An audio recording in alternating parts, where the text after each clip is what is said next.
Three of the most powerful versions of the Hulk going at it. Worldbreaker Hulk versus Immortal Hulk versus Space Punisher Hulk. Which one's coming out on top?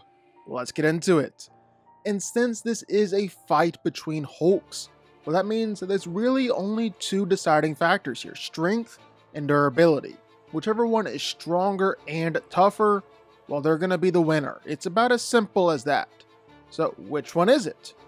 Well, not only is Immortal Hulk one of the best runs in Hulk comics, well, ever, but he's also one of the most powerful Hulks, well, ever. And that's not just me that's saying that. Thor himself thought this version of Hulk was way, way stronger than before. And Hulk kind of demonstrated that by knocking out Thor and cracking open his skull with just one hit. Yeah, he doesn't do stuff like that on a normal basis. Immortal Hulk is something special. He was able to just casually brush off both Hercules and Jane Foster Thor, both heroes who are seriously strong. He can one-shot the Hulkbuster and beat it easy. Pretty much every single hero that tried to go up against this monstrosity of a Hulk was instantly put down. Seriously, he was just doing this on a fairly routine basis. Immortal Hulk is also insanely tough. It's actually literally immortal. I mean, it's just right there in the name, Immortal Hulk. Pretty much no attack can even phase him. He's able to completely no-sell attacks from Hercules, and adamantium can barely even scratch his skin and make him bleed. So he's ridiculously tough. But when he is injured, well, he's really just flexing his healing factor and regenerative ability here. I mean, Hulk has always had a healing factor, but this is just on a whole other level. He can heal from anything in an instant.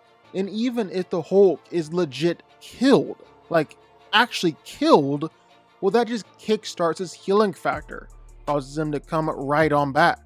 He's literally unstoppable here. Even if you cut him up into a bunch of different little pieces, well, not even that is going to be able to put Hulk down. I mean, they legit tried this. Hulk still had complete control over his body, just reassembled himself. But to be fair, all this describes pretty much every version of the Hulk. He's been able to fight against every hero throughout his whole career. His literal tagline is that he's the strongest one there is. So just being able to one-shot a bunch of heroes doesn't necessarily make him that special. Hulk has always had one of the best healing factors in comics. He's literally regrown from a skeleton in just seconds. Now, don't get me wrong, all this does show off that Immortal Hulk is stronger than normal, that he's tougher than normal. But just how powerful is he? Well, for that, we turn to the time where he squared off against the One Below All. Now, if you don't know what that is, well, you know how the One Above All is the most powerful being in the Marvel multiverse, basically functions as God for Marvel? Well, the One Below All is basically the devil for Marvel. The One Above All is the supreme being of compassion and creation, while the One Below All is the ultimate force of hate and destruction. This thing isn't meant to be taken lightly. It's cosmic Satan. And while the Immortal Hulk just decides, I'm the Hulk, I'm gonna do whatever I want, and literally thunderclaps the One Below All away. However, I do want to clarify here. This does not mean that Hulk beat the One Below All. In fact, I don't think Hulk ever even truly faced the One Below All here. This cloud that Hulk dispersed, at best, is just an avatar and a manifestation of the One Below All's power. And just the form that it decided to take at the moment was a giant angry green cloud. Not the true One Below All, especially since the One Below All genuinely is supposed to be on the same power level as the One Above All. Secondly, Hulk basically confirms that he didn't actually beat the One Below All here. All he did was just blow it away and remove it from the battlefield. He even says it right there that all he did which just buy them a minute at best.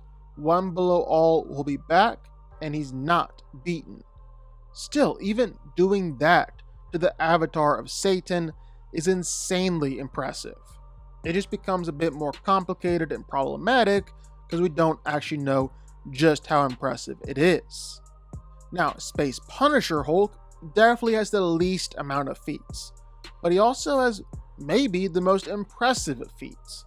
I mean, in this universe, the Hulk is known as the greatest threat to the universe since Galactus. That should just put into perspective the scale we're operating at here.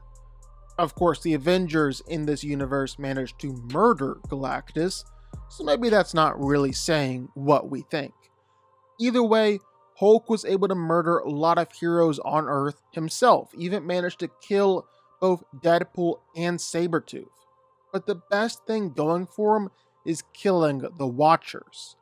The Watchers in this universe are 6 godly beings who are watching over the universe itself.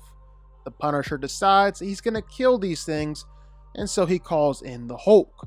Hulk rushes in, punches one Watcher straight through the chest, bashes 2 of their heads together and kills them, then chokes out the last 3 of his 4 arms. Then in return for his service, the Punisher kills Bruce Banner, who was just riding around inside the Hulk's chest the whole time. And that allows the Hulk just to keep on doing his thing throughout the universe, except now without Banner in tow. And pretty much all the hype that comes for Space Punisher Hulk comes from this one feat. It comes from him brutally murdering the Watchers. So it's pretty important that we actually understand this feat and what's going on here. And the first thing we gotta understand, all these Watchers are basically feetless. They've been alive since the beginning of the universe, same as the Watchers in Earth 616. They were able to organize this massive shadow government that ruled the universe, and they teleported the Punisher to an alternate dimension where he could live happily ever after with his family. That's basically everything going for them.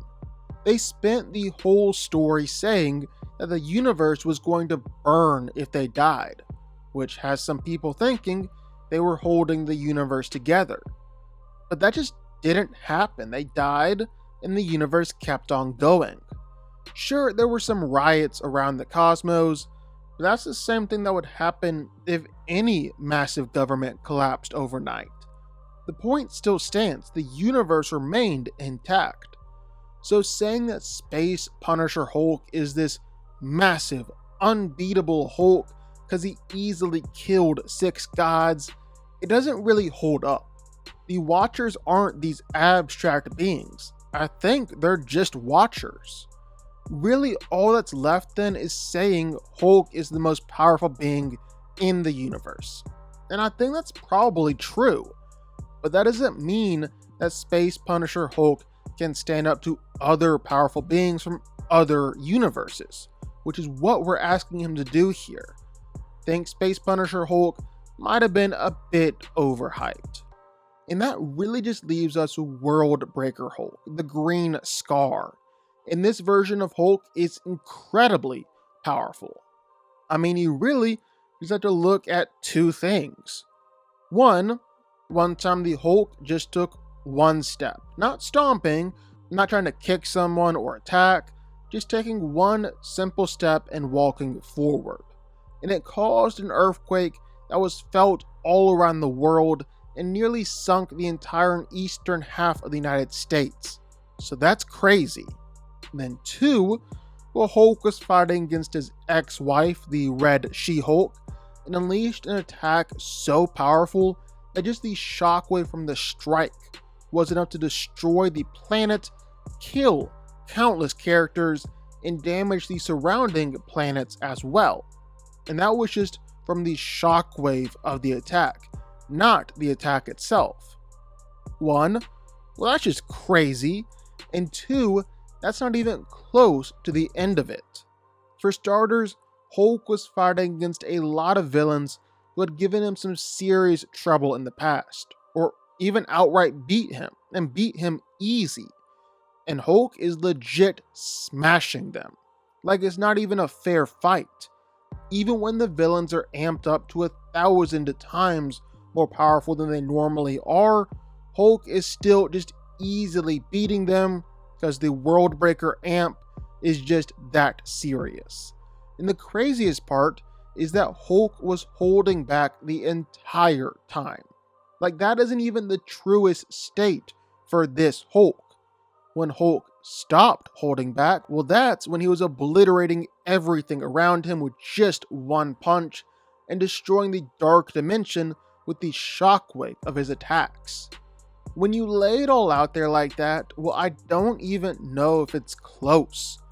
Immortal Hulk versus Space Punisher Hulk is a bit interesting. I think Immortal Hulk and his healing factor take the edge, but when you throw in Worldbreaker Hulk, just completely throws everything off. He's just so much more powerful, and he has so many better and more powerful feats that's really not fair. Worldbreaker Hulk is definitely taking this one.